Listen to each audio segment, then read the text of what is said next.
अक्टूबर को देश भर में भाई दूज धूमधाम से मनाई जा रही है। बीड के परली में शिवसेना ठाकरे गुट की उपनेता सुषमा अंधारे ने भी यह पर्व अपने परिवार के साथ मनाया। साथ ही सुषमा अंधारे ने अपने निवास परली स्थित घर पर अपने भाई बहनों के साथ भाई दूज का आनंद लिया। इस मौके पर उन्होंने मीडिया से बातचीत भी की। आइए सुनते हैं क्या कहा सुषमा अंधारे ने।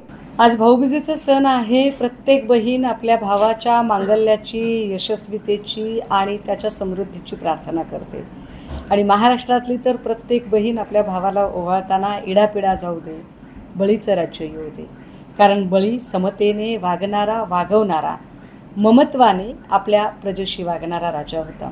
सो अशा राजाचं राज्य येऊ दे ही प्रार्थना आजच्या दिवशी बहीण करते। मला वाटतं आज खऱ्या अर्थानं या प्रार्थनेची गरज आहे।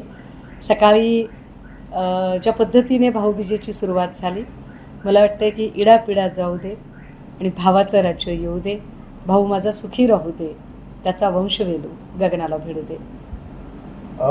हो, खरं तर मी राखी पौर्णिमेच्या निमित्ताने उद्धव साहेबांना ओवाळण्यासाठी स्वतः राखी बांधण्यासाठी जात असते। मात्र दिवाळी गावी असते, त्यामुळे भाऊबीजेला जाणं होत नाही। पण आज सकाळी स्वतः सन्मान्य पक्षप्रमुखांचा फोन आला।